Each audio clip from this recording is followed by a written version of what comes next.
Well, it's that golden time of day in October.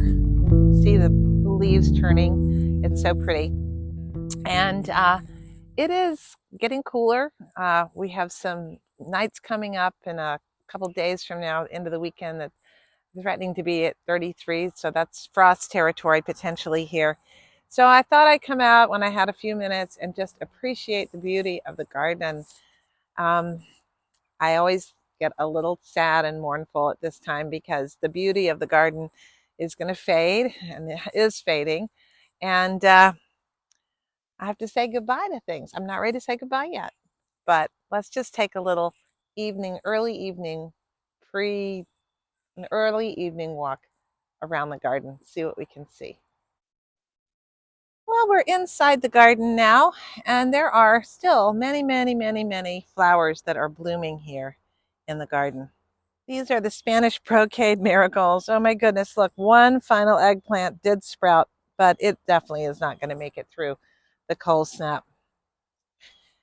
These are collards, which will make it and will be even sweeter when the cold hits them.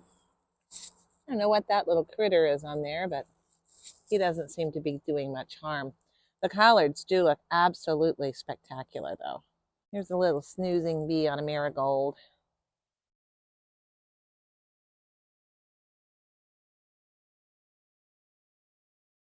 Here's a flush of zinnias. And look, these tomatoes, which I planted, I guess, as a second bed of tomato, finally are starting to ripen up, but they're not going to make it. So I'll probably will cut those and make some green salsa verde. Over here are the Trumbicina squash. I'm hoping we don't really get a frost, but we might well. These are hardening up and will taste like butternut if they can get yellow and harden fully. This Mexican sunflower was late planted itself.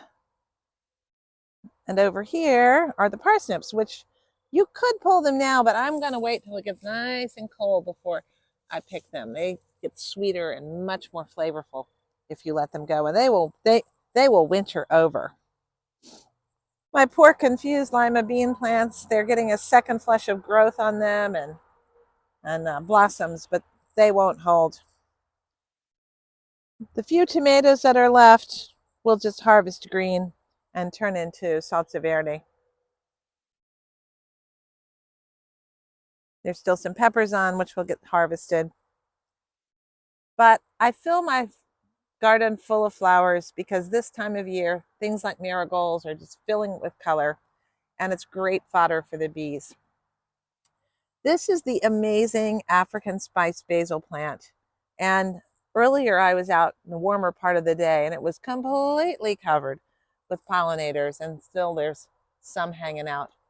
This plant we propagated, my brother-in-law propagated. I did a video on it earlier in the season in March, I think, or April.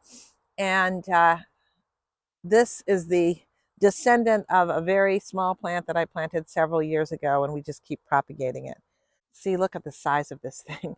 It has got to be about 4 feet across. It's massive. Have some lemon balm getting a second flush. I'll be cutting that back and drying it over the next couple days. And we've got some really nice, huge number of marigolds.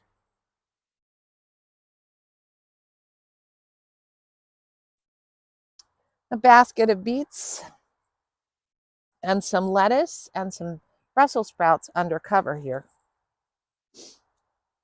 They're looking pretty good. This is a self-planted potato plant that definitely won't make it through the hard frost if it's a hard frost. And some leeks growing up, and a tomato plant that planted itself, but it's not going to do much at this point. Here are some of the carrots planted in a bag. Not yet ready, but they'll just sort of hang out. The frost won't hurt them. More glorious marigolds. And some cayenne peppers on the vine up there, as well as some late tomatoes. What we have here are mole holes and tunnels. The moles have really dug in around here. So I'm going to come back out. I'm going to put some juicy fruit gum down and some cayenne pepper. powder in. The nasturtiums will not outlive a frost, so I'm enjoying them right now. They came back once the weather started getting cooler again. I do have more lima beans on this bean tower, which I will be harvesting before the frost. We'll get what we get. And under this tunnel, we have some kale, and we have some broccoli coming along, and some cabbages as well. Here is the revived Swiss chard, looking good. And some spring, or some fall radishes and mizuna and lettuces planted. Really pretty flush of calendula here and nasturtium.